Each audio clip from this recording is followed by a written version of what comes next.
എല്ലാ എൻ്റെ മാന്യ പ്രേക്ഷകർക്കും എൻ്റെ മറ്റൊരു വീഡിയോയിലേക്ക് സ്വാഗതം. ഞാൻ മനുലാൽ. ഇന്ന് ഞാൻ നിങ്ങൾക്ക് മുൻപിൽ പരിചയപ്പെടുത്തുന്നത് ലെനോവോയുടെ Ideapad 3 എന്ന ലാപ്ടോപ്പാണ്. ഇതൊരു 15 ഇഞ്ച് ലാപ്ടോപ്പാണ്. ഇത് കുറച്ച് ദിവസം മുന്നെയാണ് ഞാൻ കൊല്ലത്തുള്ള ഓക്സിജൻ്റെ ഷോപ്പിൽ നിന്ന് പർച്ചേസ് ചെയ്തത്. ഇതിനെക്കുറിച്ച് പറയുകയാണെങ്കിൽ ഇൻ്റലിൻ്റെ i5 11th ജെൻ പ്രോസസ്സറോടുകൂടി വന്നിരിക്കുന്ന ഒരു ലാപ്ടോപ്പാണിത്. അതുപോലെ 4 കോഴ്സും 8 ത്രെഡ്സും ഇതിലുണ്ട്. ഇതിൻ്റെ ബേസ് ക്ലോക്ക് സ്പീഡ് എന്ന് പറയുന്നത് 2.4 GHz ആണ്. അതുപോലെ ഇതിൻ്റെ റാം വന്നിട്ട് 8 GB ആണ്. ആ ഒരു റാം നമുക്ക് 16 GB വരെ എക്സ്പാൻഡ് ചെയ്യാവുന്നതുമാണ്. അതുപോലെ ഇതിൽ സ്റ്റോറേജ് വന്നിരിക്കുന്നത് 512 GB SSD ആണ്. ഹാർഡ് ഡിസ്ക് ഡ്രൈവ് ഇതിൽ ഉൾപ്പെടുന്നില്ല. അതുപോലെ ഇതിൻ്റെ മോഡൽ നെയിം 151 TL6UB ആണ്.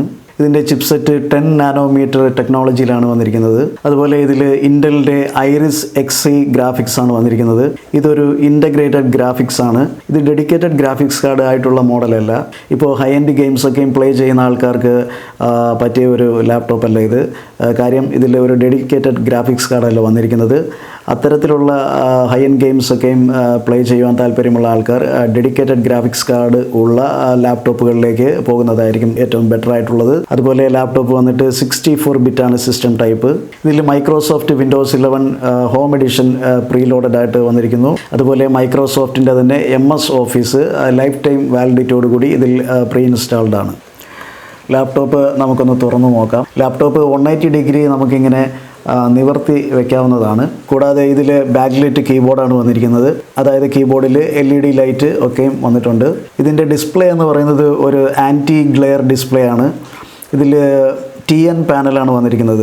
ഫുൾ HD ഡിസ്പ്ലേ ആണ്. IPS ഡിസ്പ്ലേ അപേക്ഷിച്ച് നോക്കുമ്പോൾ ഇതൊരു തീർത്തും ബെറ്റർ ക്വാളിറ്റി ഡിസ്പ്ലേ ആണ് എന്ന് പറയാൻ കഴിയില്ല. എങ്കിലും ഇതിൻ്റെ ഒരു പ്രൈസ് വെച്ച് നോക്കുമ്പോൾ ഈ ഒരു ഡിസ്പ്ലേ ബെറ്റർ ആണെന്ന് തന്നെ പറയാം. ഈ ലാപ്ടോപ്പിൻ്റെ ട്രാക്ക് പാഡ് എന്ന് പറയുന്നത് വളരെ സ്മൂത്ത് ആണ്. വളരെ നല്ല ഒരു ട്രാക്ക് പാഡാണ് ഇതിൽ വരുന്നത്. അതുപോലെ ലാപ്ടോപ്പിൻ്റെ ഈ സൈഡിലൊക്കെ ഇവിടെ ഇതിൻ്റെ Ideapad Slim 3 15 ഇഞ്ച്, അതുപോലെ ഹൈ ആക്റ്റീവ് ഏരിയ റേഷ്യോ, അങ്ങനെ കുറച്ച് കാര്യങ്ങൾ ഇൻ്റലിജൻറ്റ് തെർമൽ വിത്ത് FN+Q എന്നൊക്കെ പറഞ്ഞ് കൊടുത്തിട്ടുണ്ട്. ഇതിൻ്റെ ഫീച്ചേഴ്സാണ് ഈ കൊടുത്തിരിക്കുന്നതൊക്കെ. ഇവിടെ സൈഡിലായിട്ട് ഇൻ്റൽ കോർ i5 എന്ന് കൊടുത്തിരിക്കുന്നു. ലെനോവോയുടെ ബ്രാൻഡിങ് ഈ സൈഡിൽ കാണാം. അതുപോലെ ലാപ്ടോപ്പിൻ്റെ ഈ ഒരു ഭാഗത്തായിട്ട് ഔട്ടർ പോർഷനിൽ ലെനോവോ എന്ന ബ്രാൻഡിങ് ഇവിടെയും ഉള്ളതായിട്ട് നമുക്ക് കാണാം. ഇനി ഇതിൻ്റെ പോർട്ടുകൾ നമ്മൾ നോക്കുകയാണെങ്കിൽ ഈ സൈഡിൽ വന്നിട്ട് ചാർജിങ് പോർട്ടുണ്ട്. അതുപോലെ ഇവിടെ ഒരു USB 2 പോർട്ട്, അതുപോലെ ഒരു HDMI പോർട്ട്, പിന്നെ ഒരു Type-C പോർട്ട്, അതുപോലെ ഒരു ഹെഡ്ഫോൺ കണക്ട് ചെയ്യുന്ന ഒരു പോർട്ട്. അതുപോലെ ഈ ഭാഗത്തേക്ക് വരികയാണെങ്കിൽ ഒരു USB 2 പോർട്ടും അതുപോലെ ഒരു ഫുൾ സൈസ് SD കാർഡ് സ്ലോട്ടും നമുക്കിവിടെ കാണാനായിട്ട് കഴിയുന്നുണ്ട്. ഈ ഒരു ലാപ്ടോപ്പിൽ ബാക്ക്ലൈറ്റ് ഡിസ്പ്ലേ ആണെന്ന് ഞാൻ പറഞ്ഞല്ലോ. അതായത് നമുക്ക് രാത്രി കാലങ്ങളിലൊക്കെ ലൈറ്റ് ഇല്ലാതെ ആ ഒരു സാഹചര്യത്തിൽ ലാപ്ടോപ്പ് ഉപയോഗിക്കുകയാണെങ്കിൽ ഇതിൻ്റെ ബാക്ക്ലൈറ്റ് വളരെയധികം സഹായകമാണ് നമുക്ക് ടൈപ്പ് ചെയ്യാനും മറ്റും. അതുപോലെ ഇതിൻ്റെ പിൻഭാഗത്തായിട്ടാണ് ഇതിൻ്റെ 2 സ്പീക്കർ ഈ സൈഡിൽ ഇവിടെയുമായിട്ട് വന്നിരിക്കുന്നു. അതുപോലെ ഇവിടെ ഫാനിൻ്റെ പോർഷനാണ് ഈ കാണുന്നത്. നല്ലൊരു കൂളിംഗ് ആണ് ഇതിൻ്റെ ഫാൻസ് പ്രൊവൈഡ് ചെയ്യുന്നത്. അതുപോലെ ലാപ്ടോപ്പിൻ്റെ ഈ ഒരു ഭാഗത്ത് ഒരു ഫ്രണ്ട് ക്യാമറ കൊടുത്തിരിക്കുന്നു. അത് വീഡിയോ കോളിങ്ങിനും മറ്റ് ക്ലാസ്സുകൾ ഒക്കെയും അറ്റൻഡ് ചെയ്യുന്നതിന് വളരെ ഉപകാരപ്രദമാണ്. ഇതിലുള്ള ഒരു ഫെസിലിറ്റി എന്ന് പറയുന്നത് ഇത് നമുക്ക് ഇവിടെ ഒരു സ്ലൈഡിങ് ഒരു സംഭവമുണ്ട്.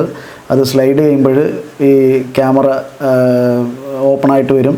അത് വീണ്ടും പഴയ പോലെ സ്ലൈഡ് ചെയ്യുകയാണെങ്കിൽ അത് ഹൈഡായിട്ടിരിക്കും. ഹൈഡായിട്ടിരിക്കുന്ന ആ ഒരു സമയത്ത് ഒരു ചുവന്ന ഒരു കളർ നമുക്ക് കാണാനായിട്ട് കഴിയും.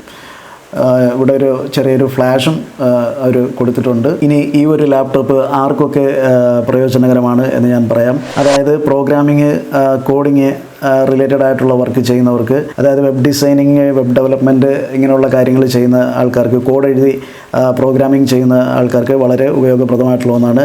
അതുപോലെ മൊബൈൽ ആപ്പ് ഡെവലപ്പ് ചെയ്യുന്നവർക്ക്, അതുപോലെ ഓഫീസ് വർക്ക് ചെയ്യുന്നവർക്കും ഇത് ഉപയോഗപ്രദമാണ്. ഇതിൽ ഗെയിംസൊക്കെയും പ്ലേ ചെയ്യാം. എന്നാൽ മനസ്സിലാക്കേണ്ട ഒരു കാര്യം, ഹൈ എൻഡ് ഗെയിംസ് പ്ലേ ചെയ്യുമ്പോൾ അതിൻ്റേതായിട്ടുള്ള ചില ലിമിറ്റേഷൻസ് ഉണ്ട്. എന്നാൽ വലിയ കുഴപ്പമില്ലാത്ത രീതിയിൽ ഒരു മീഡിയം സെറ്റിങ്സിലൊക്കെ ഇട്ട് ഗെയിംസൊക്കെയും പ്ലേ ചെയ്യാവുന്നതാണ്.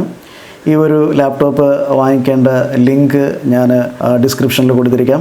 നിങ്ങൾക്ക് ആവശ്യമാണെങ്കിൽ ആ ലിങ്കിൽ ക്ലിക്ക് ചെയ്തുകൊണ്ട് പർച്ചേസ് ചെയ്യാവുന്നതാണ്. അപ്പോൾ ഗൈസ്, ഇത്രയുമാണ് ഈ ലെനോവോ ഐഡിയാപാഡ് 3 അല്ലെങ്കിൽ ഐഡിയാപാഡ് സ്ലിം 3 എന്ന ഈ ഒരു ലാപ്ടോപ്പിനെ കുറിച്ചുള്ള എൻ്റെ ഒരു ചെറിയ റിവ്യൂ. അപ്പോൾ ഈ ഒരു റിവ്യൂ വീഡിയോ നിങ്ങൾക്ക് ഇഷ്ടമായെന്ന് തന്നെ ഞാൻ കരുതുകയാണ്.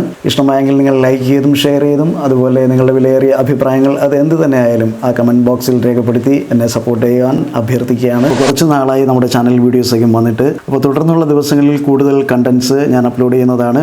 അപ്പോൾ ആ വീഡിയോസൊക്കെ കാണുന്നതിനായിട്ട് എൻ്റെ ചാനൽ സബ്സ്ക്രൈബ് ചെയ്യാത്ത സുഹൃത്തുക്കൾ ചാനൽ സബ്സ്ക്രൈബ് ചെയ്യുക. വീഡിയോ അപ്ലോഡ് ചെയ്യുമ്പോൾ തന്നെ നോട്ടിഫിക്കേഷൻ ലഭിക്കേണ്ടതിനായി ആ ബെല്ലൈക്കൺ ഓൾ അമർത്തുക. അപ്പോൾ മറ്റൊരു വീഡിയോയിൽ കാണുന്നതുവരെ it's me Manulal signing off. By.